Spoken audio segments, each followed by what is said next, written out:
What's up, guys? We're at Jones Subwoofer Solutions.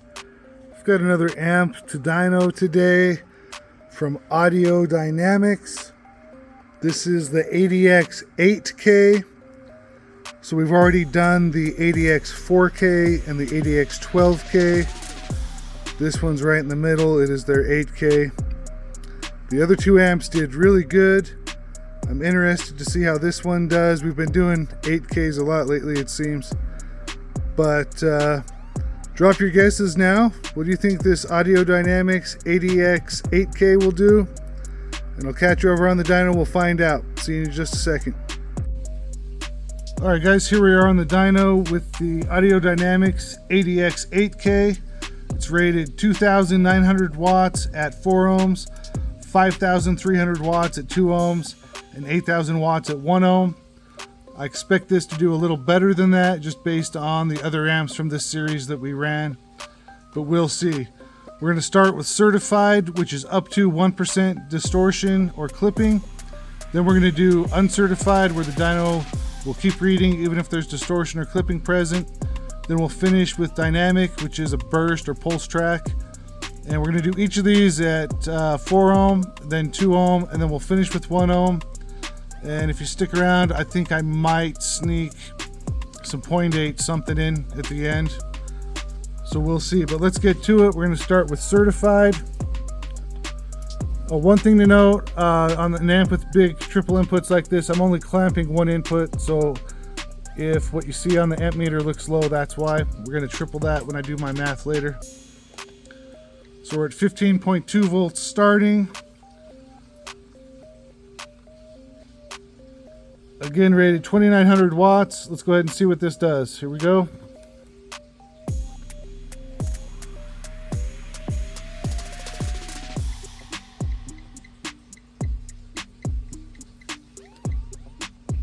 All right, we got 3,935 watts into 4 ohms, dropping to 15 volts. So well above its rated power.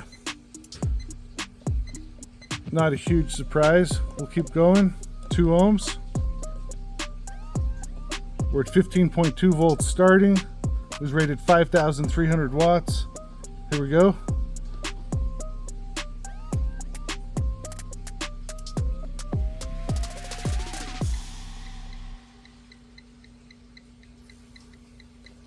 And we got 6,827 watts into 2 ohms.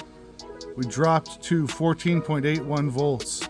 So that's really good score for that amp, being an 8K. We'll go to 1 ohm. We're at 15.17 volts starting. Rated 8,000 watts. Here we go, let's see what it does.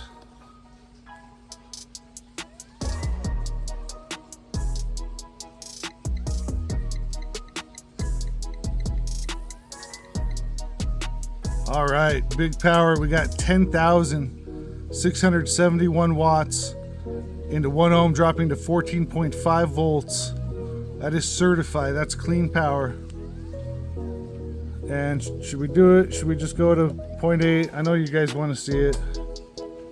We'll try 0.8 and see if it doesn't protect. So there's no rating for this, obviously. There we go. ADX8K. All right, 12,000 watts certified. 12,010 watts into 0.8 ohms, dropping to 14.3 volts. That is good power. All right, we're gonna move on.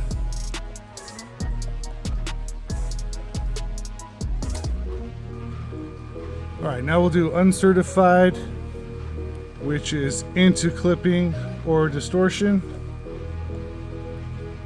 We're going to start at 4 ohms again. We're at 15.2 volts starting. Looks like the CMAX has rebounded just a little bit. Here we go, ready, 2,900 watts. The ADX8K.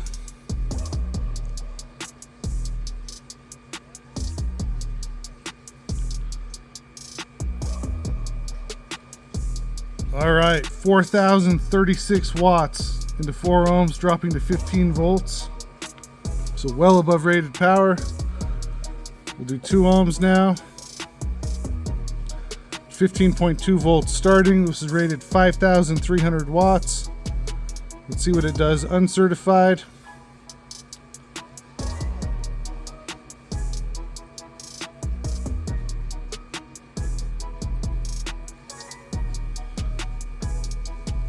All right, 6,977 watts into 2 ohms, dropped to 14.68 volts.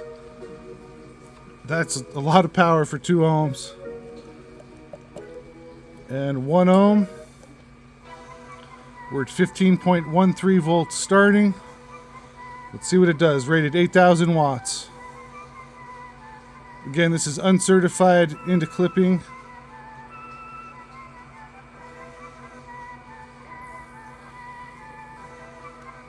All right, I let it clip just a little. 10,811 watts into 1 ohm. We dropped to 14.27 volts. And you guys, I am going to skip 0.8 uncertified. I don't want to drive the amp into clipping on a low impedance run like that, but we will go ahead and do it at the end of our dynamic runs here. So we're going to do 4 ohm dynamic.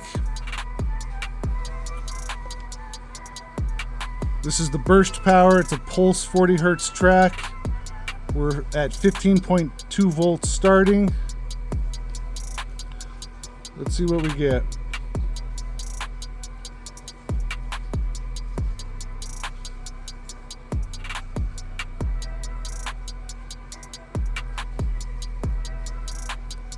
All right, we get 3,859 watts into 4 ohms burst at 14.95 volts.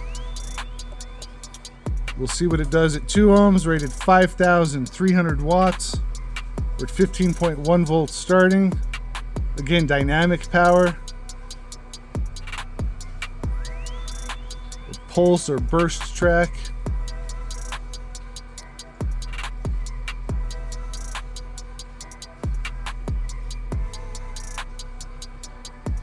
We got 7,312 watts into 2 ohms. It dropped to 14.9 volts. And we will see what it does at 1 ohm burst. Just above 15 volts starting. Let's see what it does.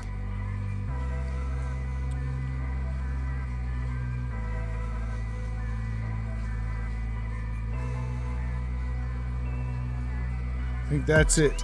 12,014 watts into 1 ohm. It dropped to 14.3 volts. Big burst power out of this. And we'll see if we can squeeze out a quick 0.8 dynamic. We're at 15 volts. Let's see what it does.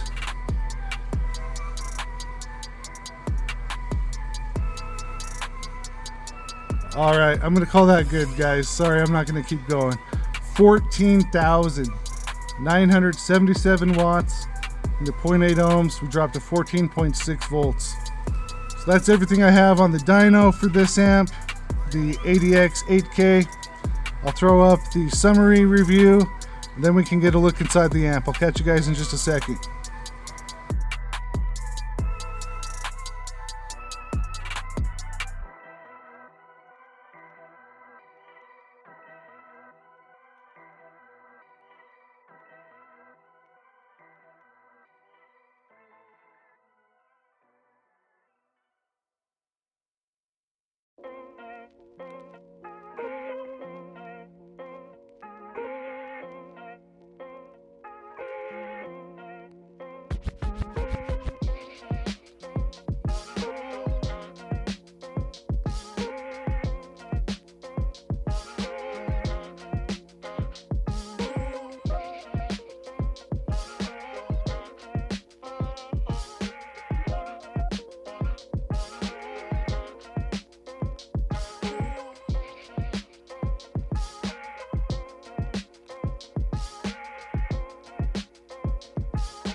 Alright guys, we're back. I've got the ADX8K opened up. take a better look at it. It is very stout, just like the other amps in this lineup. Very clean board, clean layout.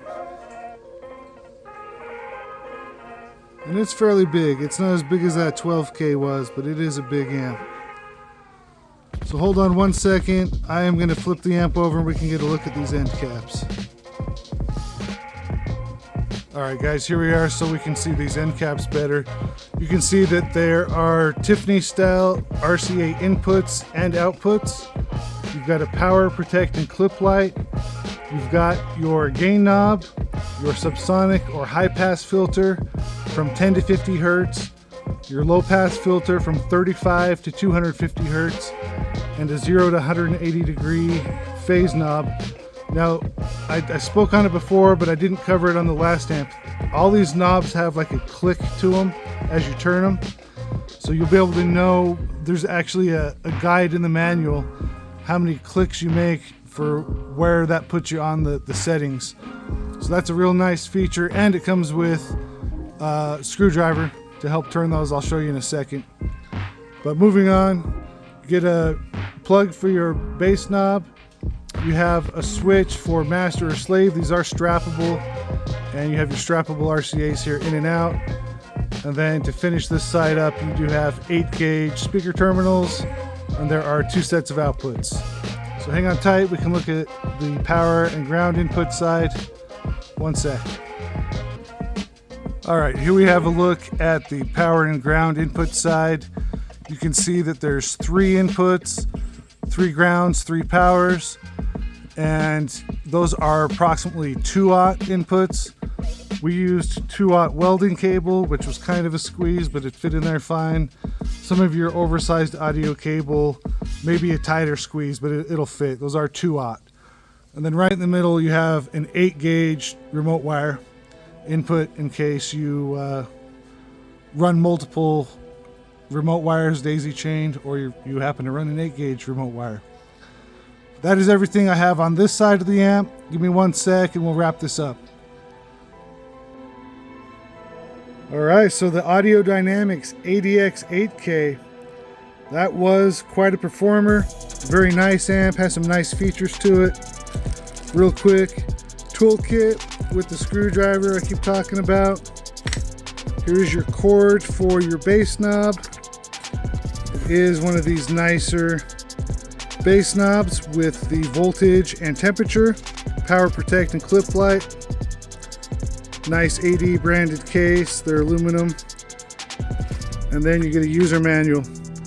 So that is everything I have on the Audio Dynamics ADX8K.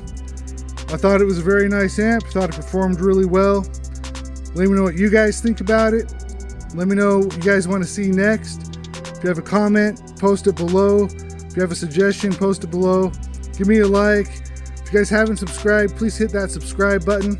You can hit the bell so you know when I post a new video. I want to thank you guys again. I'll see you next time.